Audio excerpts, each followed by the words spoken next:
예전에 한국에서 신학대학원을 다닐 때입니다. 각 대학을 졸업하고 하나님의 종이 되겠다고 서원하여서 신학대학원에 입학을 했으니 당시에 제가 얼마나 뜨거웠겠습니까? 물론 그 뜨거움이 사라진 것은 아닙니다. 이제 하나님을 향한 그 풋사랑과 같았던 그 열정이 이제는 하나님을 깊게 알아가는 기쁨으로 남아있는 것 같습니다. 아무튼 그때에는 물불을 안 가리는 열정이 있었습니다. 저는 당시에 신학대학원 기숙사에서 지내면서 공부를 하고 있었는데 어느 날 기숙사에서 기독교 일간지를 보는 순간 깜짝 놀라지 않을 수가 없었습니다. 기사 내용 때문이 아니라 신문의 광고란에 실린 광고 때문이었는데 그 광고는 성령 집회에 관한 내용이었습니다. 참가비를 내고 성령 집회에 참석을 하면 성령의 은사를 체험케 해주고 또 직접 성령의 은사를 다른 사람에게 적용시킬 수 있는 그 비법을 알려주겠다는 광고였습니다. 저는 그 순간 성령의 역사를 돈으로 사고 팔 수 있다는 아주 말도 안 되는 비성서적, 비기독교적 광고가 기독교 신문에 실렸다는 점에 아주 크게 실망하였었습니다. 뜨거운 열정을 가지고 바로 공중전화에 가서 그 일간지 편집실에 전화를 한 기억이 있습니다. 이것이 말이 되느냐? 여러 사람이 읽는 일간지에 이렇게 비복음적이며 반기독교적인 광고를 싣는다는 것이 말이 되느냐 하며 따진 적이 있습니다. 작은 에피소드였지만 성령님에 대해 많은 크리스찬들이 오해하고 있는 것을 보여주고 있는 웃지 못할 일이었습니다. 여러 목사님들이나 교회 현상을 연구하는 분들의 말씀을 들으면 오늘날 교회의 큰 문제점들 중에 하나가 바로 영적인 체험, 영적인 교감에 대해서 아주 무감각해지고 무관심해지는 데 있다고 합니다. 교회에 다니는 이유와 목적이 영적인 이유와 목적이 아닌 경우가 있다는 것입니다. 무언가 현실적인 도움을 받기 위한 이유와 목적도 있고 또 좋은 말 들으며 내 삶을 계획하는 데 도움이 된다고 생각해서 다니는 경우도 있습니다. 특별히 이민교회의 경우 예전에는 한인들이 유일하게 모일 수 있는 장소였기에 많은 이민자들이 교회를 찾아 나왔었습니다. 물론 그 가운데 은혜를 체험하고 아주 신실한 크리스찬이 되는 경우도 많이 있어 왔습니다. 이런 부분에 있어 우리 교회는 참으로 큰 선교적 사명을 지금까지 감당해 오고 있다고 생각을 합니다. 그런데도 여전히 우리의 삶 속에는 무언가 공허함이 있습니다.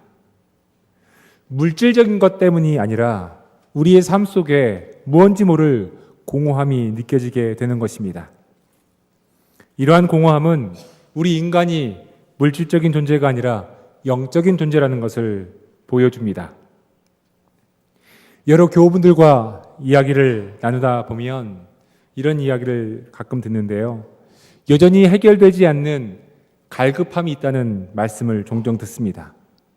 여전히 영적인 부분에 있어서 공허함을 느끼기 때문입니다. 예수를 정말 잘 믿고 싶다는 소망의 말씀을 듣기도 합니다. 어떻게 하면 예수를 더 잘 믿고 더 잘 따를 수 있느냐 하는 마음의 소원을 정말 가지고 계시기에 하시는 말씀일 것입니다. 이런 말씀을 들을 때마다 목사로서 부끄럽고 죄송한 마음이 듭니다. 영적인 공허함을 채워드리지 못하는 부족함 때문입니다. 그래서 오늘은 성령에 대해서 말씀드리고 싶습니다. 하나님의 영이신 성령님, 그분이 우리 각자에게 임하시면 어떻게 되는지, 그분과 동행하는 삶은 어떤 삶인지, 그리고 어떻게 성령의 임재를 경험할 수 있는지에 대해서 함께 말씀으로 나누기를 소망합니다. 교회력이 정한 성서 읽기표에 따라 읽은 오늘의 말씀은 주님께서 친히 제자들에게 성령에 대해서 말씀하시는 장면입니다. 다시 한번 보시겠습니다. 내가 아버지께로부터 너에게 보낼 보혜사, 곧 아버지께로부터 오시는 진리의 영이 오시면 그 영이 나를 위하여 증언하실 것이다. 너희도 처음부터 나와 함께 있었으므로 나의 증인이 될 것이다. 이 구절에서 성령을 의미하는 보혜사라고 하는 단어가 나옵니다. 영어로는 counselor라고 번역되어 있기도 하고 또는 helper라고 번역되어 있으며 또는 comforter라고 번역되어 있습니다. 위로자라고 번역되어 있습니다. 헬라어로는 페라클레토스라고 하는데 한자로 풀면 저렇게 됩니다. 보혜사 이렇게 됩니다. 한자를 그대로 풀자면 보호하시고 은혜를 주시는 분이라고 할 수 있습니다. 또는 은혜를 보호하시는 분이라고도 볼 수 있습니다. 영어 번역보다는 훨씬 더 우리에게 다가오는 의미가 큽니다. 이 보혜사 성령님을, 우리에게 은혜를 주시고 보호하시는 보혜사 성령님을 아버지께로부터 보내주시겠다고 주님께서 약속하셨습니다. 어느 선지자나 예언자나 제사장의 말이 아니라 주님의 말씀이니 성령께서 오신다고 하는 것은 사실이며 진리입니다. 그리고 사도행전을 통해 우리는 그 약속이 이미 성취되었음을 볼 수 있습니다. 성령에 대해서, 성령께서 하시는 일, 성령의 역사에 대해서 아직 믿지 못하시는 분이 계시다면 주님의 말씀을 들으시기를 간청합니다. 주님께서는 하나님으로부터 오시는 진리의 영을 보내주시겠다고 약속하셨습니다. 그리고 이미 그 진리의 영이신 성령께서 우리와 함께 하십니다. 자, 성령이 오시면 나타나는 현상이 있습니다. 여기서 정말 중요하게 여러분들께 드리고 싶은 말씀이 있습니다. 성령이 오시면 나타나는 현상을 은사주의로 볼 경우에 성령의 역사를 곡해할 수 있기 때문입니다. 성령이 오실 때 나타나는 현상은 은사주의가 아닙니다.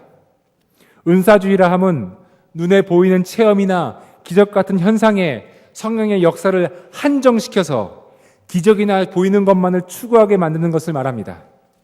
이렇게 성령의 역사를 은사주의로 볼 경우에 앞서 일간지에 실린 광고처럼 성령 받는 법, 성령의 은사를 다른 사람에게 체험케 하는 법 등과 같은 비성서적이며 비기독교적인 잘못된 성령의 이해로 빠질 수가 있습니다. 성령이 오시면 나타나는 현상은 은사주의가 아닙니다. 은사주의라고 하는 것은 잘못됐습니다. 은사주의가 아닙니다. 성령이 오시면 우리에게 하나님께서 주시는 은사는 있습니다. 그러나 성령의 현상이 은사주의는 아닙니다. 오늘의 본문의 말씀을 보면 성령이 오시면 나타나는 현상이 있는데 그것은 바로 성령께서 주님을 위하여 증언하신다는 겁니다. 본문에 이렇게 되어 있습니다. 진리의 영이 오시면 그 영이 나를 위하여 증언하실 것이다. 주님의 증언자로 성령께서 오신다는 것입니다. 그러하기에 성령의 역사, 성령께서 하시는 일은 주님을 증언하는 것입니다. 예수 그리스도께서 구세주 메시아라는 그 진리를 증언하신다는 것입니다. 이 진리를 증언하기에 성령은 진리의 영이신 것이지요. 바로 온 우주적 진리, 곧 예수 그리스도께서 우리의 구세주이시며 만물이 그로 말미암아 되었고 앞으로 오실 영원한 왕이라는 진리를 증언하고 선포하고 있기 때문에 성령은 진리의 영이십니다. 사랑하는 교우 여러분, 우리에게 성령이 임하시면 동일한 일이 일어납니다. 성령의 임재의 역사는 우리가 주님의 증인으로 세상에 서게 할 것이고 주님을 증언하는 삶을 살게 합니다. 성령께서 우리의 삶 가운데 임재하시는 이유는 성령의 은사를 체험해서 신비한 삶을 사모하며 항상 기적을 맛보며 살라고 하시는 것이 아닙니다.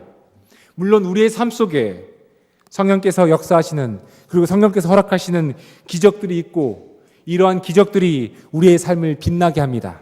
저는 그것을 믿습니다. 그러나 우리의 삶이 기적으로 가득 차는 것 이전에 더 중요한 것은 우리가 성령에 충만하여 진리의 영이신 성령께서 하시는 말씀, 곧 우리 주 예수 그리스도를 증언하는 삶을 성령과 동행함으로 살아내야 한다고 하는 것입니다. 이것이 성령께서 우리 가운데 임재하시는 이유이며 목적입니다. 우리로 하여금 주님의 증인으로 설 수 있도록 말입니다. 다시 한번 말씀드리자면 이렇습니다. 성령의 역사는 신비주의나 은사주의가 아닙니다. 성령의 역사는 주님을 증언하는 것입니다. 그러니 지금 나에게 성령이 임하셨는가, 내가 성령과 동행하고 있는가를 알 수 있는 것은 내가 지금 주님을 증언하고 있는가를 보면 알게 됩니다. 내 삶이 주님의 증인으로 살아가고 있는 삶인가를 보면은 내가 주님 지금 성령과 동행하고 있는가를 알 수가 있습니다. 여러 교우님들로부터 이런 질문을 또한 들을 때가 있습니다. 성령을 체험하고 그분의 임재를 경험하면서 말할 수 없는 하늘의 기쁨과 자휘함을 누리며 신앙의 열정이 불타오를 때가 있었는데 그것이 지속이 안 된다는 말씀입니다. 그렇지요. 뜨겁다가도 금방 이렇게 식어지는 것이 우리네 현실이 아니겠는가 하는 말씀입니다. 맞습니다. 성령의 임재를 체험했어도 그 기쁨과 뜨거움이 지속되지 못할 때가 너무나도 많이 있습니다. 항상 주님과 동행하는 것이 세상의 그 무엇보다도 비교할 수 없는 가장 큰 기쁨이어야 하는데 그 기쁨을 잃어버리고 살 때가 많이 있다는 말씀입니다. 여러분, 그 이유는 우리의 존재 자체가 이 땅에 있기 때문입니다. 우리는 한없이 연약한 존재들이기 때문입니다. 성령의 임재를 체험했어도 우리들은 여전히 연약한 존재들이기 때문입니다. 그러나 사랑하는 교우 여러분, 우리의 연약함을 성령의 임재가 임시적일 수밖에 없다는 핑계로 삼아서는 안 됩니다. 왜냐하면 나의 연약함이 핑계가 될 때 우리는 우리의 신앙생활과 우리의 일상생활 간의 차이를 경험하게 되기 때문입니다. 처치맘과 홈맘이 다르다고 하는, 교회에서 보는 우리 엄마와 집에서 보는 우리 엄마가 다르다고 하는 아이들의 불평은, 교회에서 보는 남편과 가정에서 보는 남편이 다르다고 하는 아내의 불평은 우리의 신앙과 생활이 얼마나 쉽게 분리될 수 있는가를 보여주는 웃지 못할 현실입니다. 경건이란 무엇입니까? 믿음 생활을 하면서 우리는 경건, 거룩함을 이루기 위한 신앙의 노력을 하고 있는데 정말 경건이란 무엇을 의미하나요? 저에게 있어서 경건은 믿음과 행동의 일치입니다. 내가 믿는 것을 행동으로 옮기는 것이 경건이라고 하는 겁니다. 하는 척 하는 게 아니라, 경건한 척 하는 것이 아니라, 믿는 척 하는 것이 아니라, 그렇게 행동하는 척 하는 것이 아니라 내가 믿는 만큼 내가 행동하는 것이 내가 이룰 수 있는 경건입니다. 내가 주님을 믿으니 주님을 믿는 믿음이 행동으로 나타나야 한다는 것입니다. 그러하기에 경건도 훈련입니다. 훈련 없이 훌륭한 선수가 나올 수가 없고, 훈련 없이 훌륭한 군인이 나올 수가 없듯이 경건의 훈련 없이 참 크리스찬이 나올 수가 없습니다. 성령의 임재를 경험했어도 쉽게 잊혀지고 잃어버리게 되는 것은 인간의 연약함과 현실을 핑계 삼을 것이 아니라 내가 경험한 성령의 임재를 내 삶 속에서 실천하려고 하는 훈련이 있는지, 그리고 우리의 삶 속에 그 실천하려고 하는 그 경건의 훈련은 바로 우리의 몫입니다. 성령의 임재를 체험하셨으면 주님을 증언하는 증인의 삶을 살도록 스스로 경건의 훈련을 해야 합니다. 시간을 따로 내서 큐티 시간을 가지셔야 합니다. 하루의 시간을 따로 내서 성경을 읽으셔야 합니다. 하루 시간을 따로 내서 기도하는 시간을 가지셔야 합니다. 교회에서 성인신앙교육이라고 클래스를 열면 어떻게 해서든 성경 공부 참여하시려고 노력하셔야 합니다. 편한 게 좋은 거라고 가게 되면 훈련은 없습니다. 경건은 없습니다. 믿음과 생활이 분리되게 됩니다. 성령의 임재를 경험할 때가 있지만 방금 식어지게 됩니다. 그러니 경건의 훈련은 우리의 몫입니다. 성령이 오시면 우리는 그리스도의 증인으로 서게 됩니다. 선교에 있어서도 마찬가지입니다. 제가 선교사 출신 아닙니까? 필리핀에서 4년을 선교하고 왔는데요. 선교에 있어서도 마찬가지이고 교회 사역에 있어서도 마찬가지입니다. 미시오데이라고 하는 말이 있습니다. 선교학에서 굉장히 중요한 용어 중에 하나입니다. M자는 소문자 M자가 맞고요.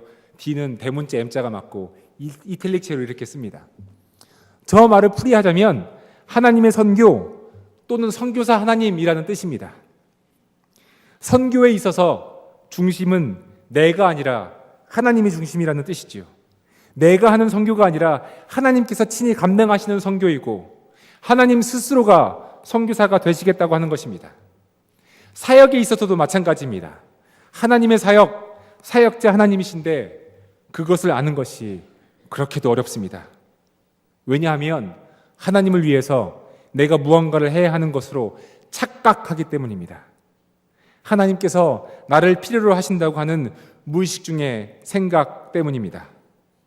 그래서 내가 해야 하는 줄로 착각합니다.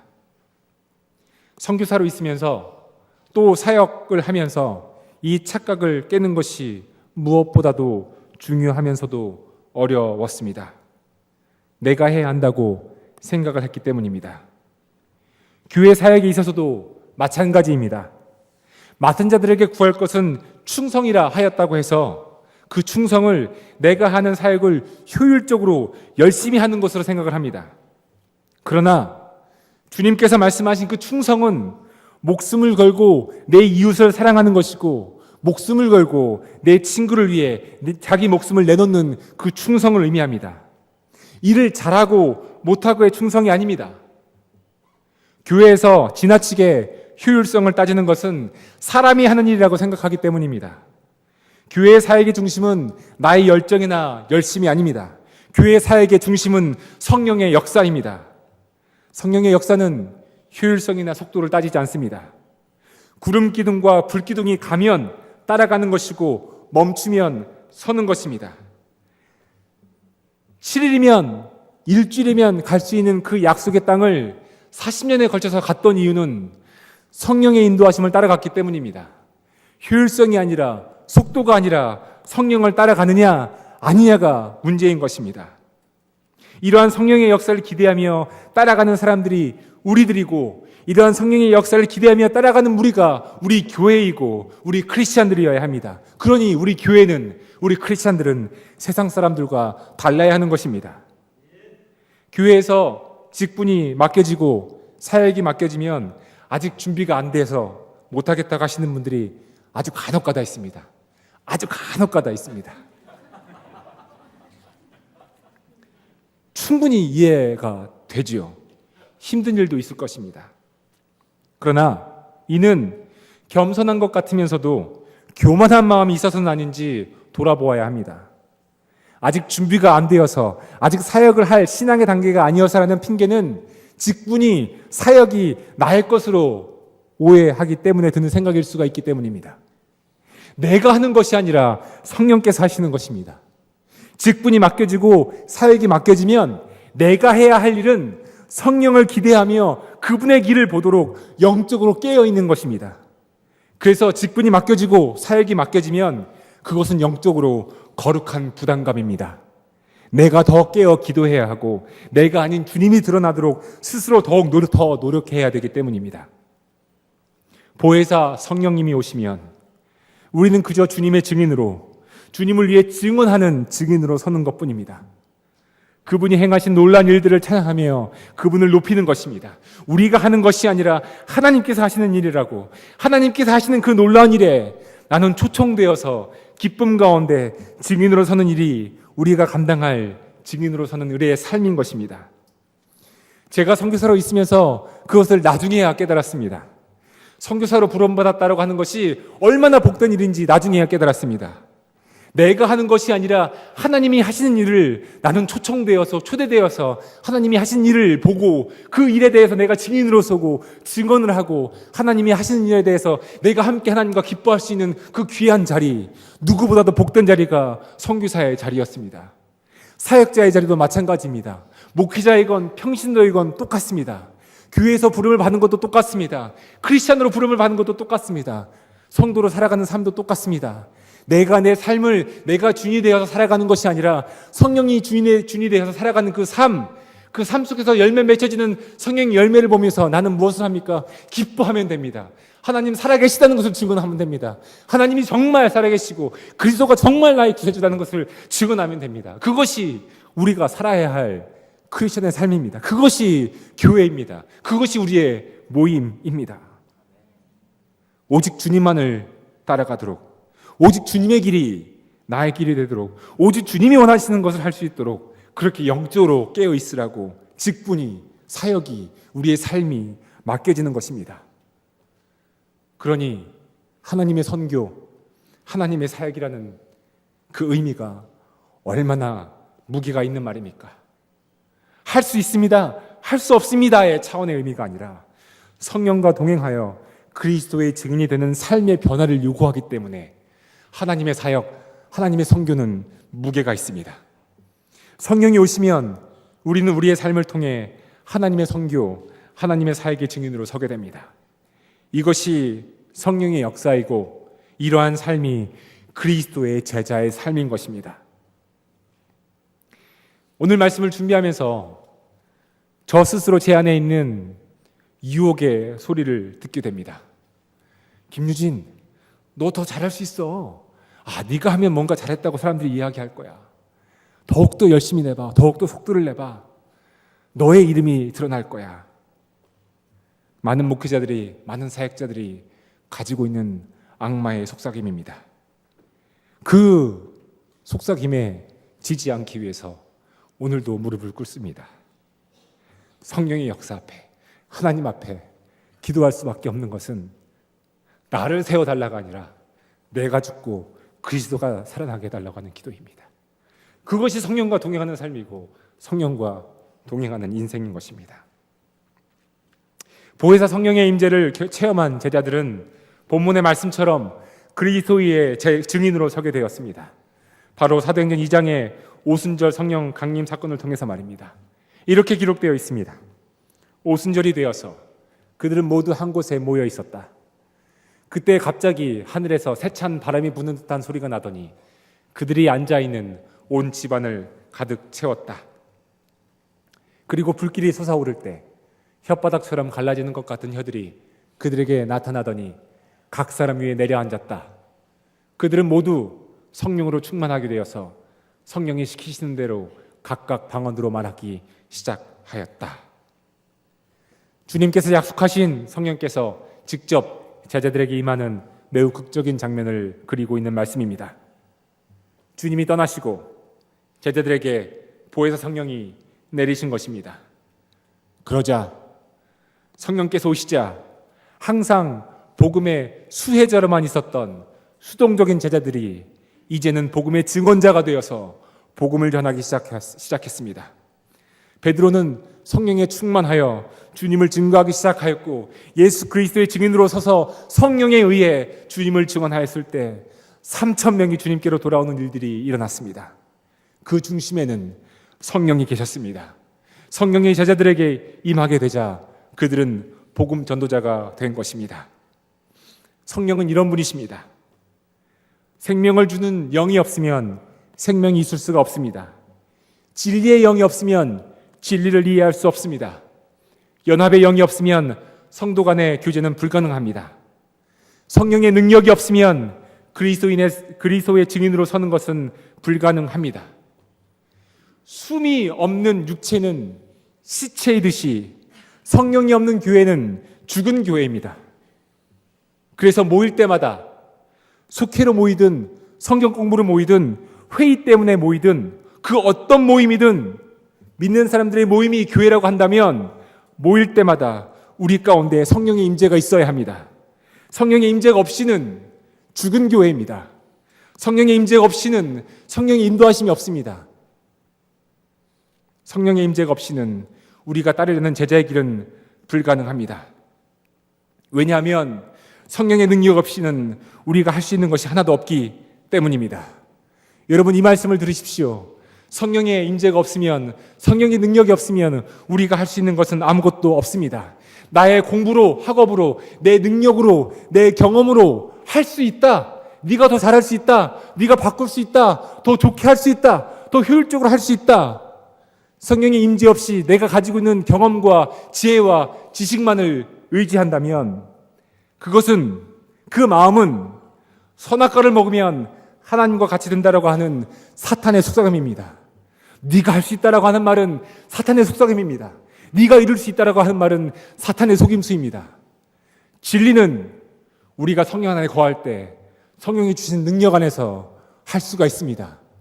7일 걸릴 것이 40년이 걸릴지라도 그것이 성령의 인도하심이라면 그 안에 성령의 능력이 나타나고 그 성령의 능력 안에서 우리가 할 수 있습니다. 성령은 이런 분이십니다.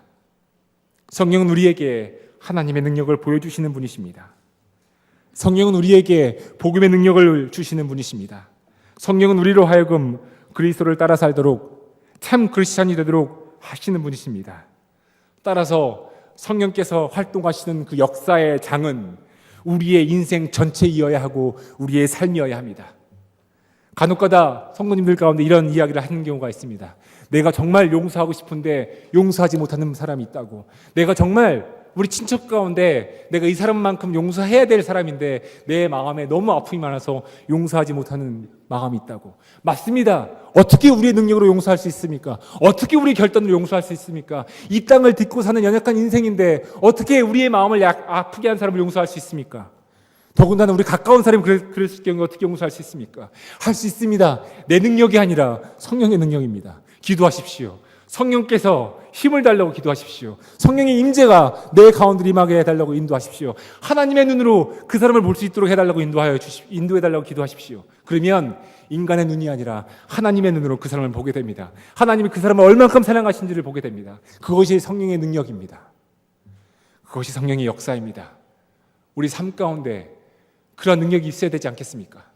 그런 우리의 삶 가운데 한 번 사는 인생인데 이 땅에서도 하늘의 천국을 맛보며 살아야 되지 않겠습니까?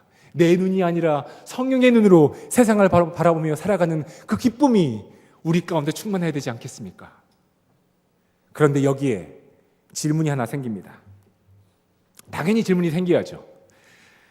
어떤 질문이냐면 이런 겁니다. 당시의 제자들처럼 어떻게 우리도 성령의 임재를 그러면 경험할 수 있겠는가? 성령의 임재를 하나의 광신적 종교적 열광주의로 밀어붙이는 사람은 아직 성령을 모르는 사람입니다. 성령은 종교적 열광주의가 아니라 성령은 하나님의 실체이십니다. 성령이 임하신다고 하는 것은 하나님의 영이 임하는 것을 의미하기 때문입니다. 그렇다면 우리는 어떻게 성령을 체험할 수 있을까요? 간혹 서두에서 말씀드렸듯이 기독교의 일부 단체에서 성령을 받는 방법이라고 하는 아주 비성서적 주제를 가지고 성도님들을 유혹하는 경우를 보게 됩니다. 성령을 체험하기 위한 방법이라고 하면서 아주 갖가지 인간적 노력들을 제공함으로써 성령의 임재를 하나의 환상적 체험으로 그치게 만드는 경우도 보아왔습니다. 그러나 성령의 임재에 관한 성서적 근거를 보면 그렇지 않습니다. 요한복음 15장 오늘 읽은 본문 말씀의 중심에는 약속이 있습니다. 주님의 약속이 있습니다. 보혜사 성령님을 보내시겠다고 하는 주님의 약속이 있습니다. 그리고 사도행전 2장의 본문 말씀은 제자들이 그 약속을 믿고 기다렸던 장면입니다. 그들은 함께 모여 있었습니다. 무슨 말입니까? 믿는 자들이 함께 모여 있었습니다. 교회를 이루고 있었습니다. 다른 것에 목적이 있지도 않았고 다른 곳에 이유가 있지도 않았습니다. 모여서 너는 어떤 경험이 있니? 너는 어떻게 사역을 했었니? 우리가 3년 동안 어떻게 했었지? 다시 한번 되뇌어보자 하고 목적을 갖고 모인 것이 아니었습니다. 믿는 사람들이 모여서 무엇 때문에 모였냐면 주님께서 하신 약속의 말씀 때문에 주님의 약속을 믿기 때문에 모였습니다. 그 약속을 사모하며 그 약속을 기다렸기 때문에 모였습니다. 성령을 기다렸습니다. 기다린다고 하는 것은 여러분 사모하는 마음을 의미합니다. 사랑하고 사모하는 마음이 없다면 기다릴 수가 없는 것이지요. 내가 간다고 했는데 기다리지 않는다면 나에게 전혀 관심이 없는 사람입니다. 약속 시간인데 누가 늦게 왔는데 내가 기다리지 않고 그냥 가는 것은 별로 중요한 사람도 아니고 내가 사랑하거나 사모하는 사람도 아니기 때문입니다. 기다린다고 하는 것은 사랑한다는 것입니다. 기다린다고 하는 것은 사모한다는 것입니다. 사랑하는 와시는 한인교회 교우 여러분, 그리고 혹시 방문자 여러분, 저는 정말 우리 모두가 성령을 사모하는 마음이 있기를 소망합니다. 성령을 사모하여 성령을 간구할 때 성령은 우리에게 오십니다. 누가복음 11장 13절에 주님께서 이렇게 말씀하셨습니다. 너희가 악할지라도 너희 자녀에게 좋은 것들을 줄 줄 알거든 하물며 하늘에 계신 아버지께서야 구하는 사람에게 성령을 주시지 않겠느냐. 이 약속의 말씀은 오늘날에도 여전히 유효합니다.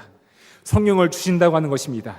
달라고 하는 우리들에게 하나님의 영, 성령을 부어주시겠다고 하시는 것입니다. 기도하며 사모하시기를 소망합니다. 성령의 인도함을 받는 우리의 인생이 되기 위해서 내가 아니라 오직 진리의 영이 오시기를 사모하면서 하나님께 기도하시길 바랍니다. 성령의 임재를 지속적으로 경험할 수 있도록 내 삶 가운데 경건의 훈련의 끈을 놓지 마시기를 바랍니다. 말씀을 놓지 마시기 바랍니다. 사랑하는 교회 여러분, 성령이 오시면, 진리의 영이신 성령이 오시면 우리는 진리의 증인이 됩니다. 우리는 그리스도를 증언하게 됩니다.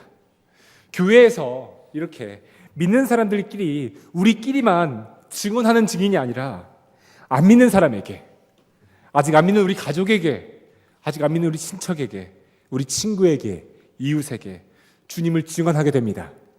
설득이나 논쟁을 통해서 주님을 증명하며 증언하는 것이 아니라 내 삶을 통해서 주님의 증인으로 서게 됩니다. 많은 열매를 맺는 방법은, 여러분, 우리가 이 땅을 살면서 많은 열매를 맺는 방법은 내가 있는 힘껏 영양분을 빨아들이는 것으로 많은 열매를 맺는 것이 아니라 그저 주님께 붙어 있을 때 많은 열매가 맺혀집니다. 그것이 성령의 역사입니다. 그렇기 때문에 자랑할 것은 내가 아닙니다. 자랑할 것이 내 인생이 아닙니다. 자랑할 것이 내 스토리가 아닙니다. 오직 자랑할 것은 예수 그리스도밖에 없는 것입니다. 그러니 성령의 이끌림을 받는 인생은 예수님만을 증언합니다. 예수님의 증인으로만 살아갑니다. 사랑하는 교회 여러분, 이미 성령은 우리 가운데 계십니다. 그런데 행여나 우리가 주님의 증인으로 서지 못하는 이유는 우리 안에 계신 성령님을 아직 받아들이지 못했기 때문입니다. 성령으로 인해 우리는 주님의 증인으로 설 수 있습니다. 성령이 오시면 우리는 주님을 증언합니다. 우리의 삶 속에서, 직장에서, 가정에서, 사역에서, 그리고 안 믿는 많은 사람들 속에서 우리는 주님만을 증언합니다. 그리고 주님의 증인으로 살아가게 됩니다. 이것이 성령과 동행하는 증거이며 우리 안에 나타날 성령의 열매이며 우리 안에 증거되어야 할 성령의 역사입니다.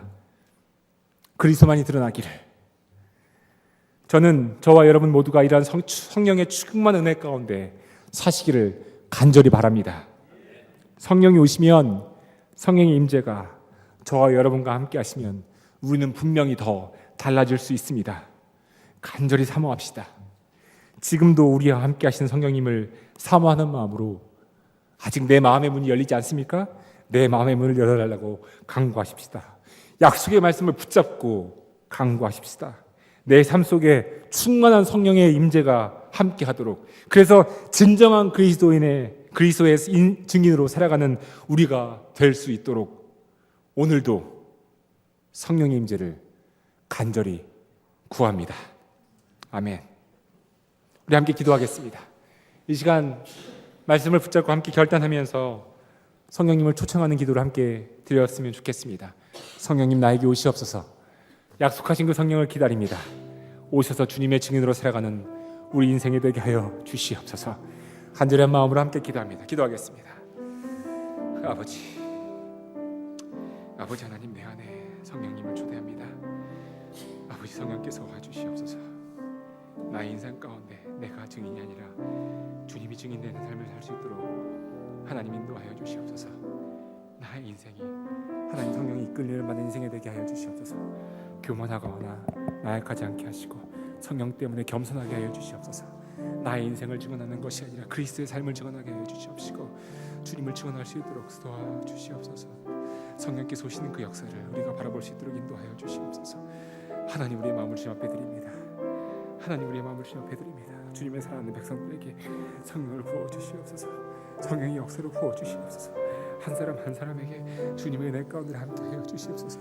성령의 임재 가운데로 부어주시옵소서. 다른 거 바라보지 않게 하시고 성령의 임재만을 바라보게 해주시옵시고 우리 인생이 성령으로 이끌림을 받는 인생이 될 수 있도록 하나님 그렇게 인도하시고 도와주시옵소서. 우리 하나님 모든 것들을 도와주시옵소서. 아버지, 주님께서 보내시겠다고 하신 그 약속된 성령의 임재를 사모합니다. 지금 이미 우리와 함께 하시는 보혜사 성령님, 성령의 임재 가운데 그리스도를 증언하는 참 증인이 되도록 우리의 마음을 엽니다. 오시옵소서. 내가 아니라 그리스도가 증언되는 우리의 삶이 되게 하시고 진리의 말씀을 붙잡고 진리의 영 가운데 거하는 참된 하늘의 기쁨을 누리도록 성령님 임재하여 주시옵소서. 이미 우리 가운데 계신 하나님의 영이신 성령님께 구합니다. 우리의 눈과 귀가 열려 예수 그리스도를 증언하는 증인의 자리로 우리를 불러 주시옵소서. 예수 그리스도의 이름으로 기도드립니다.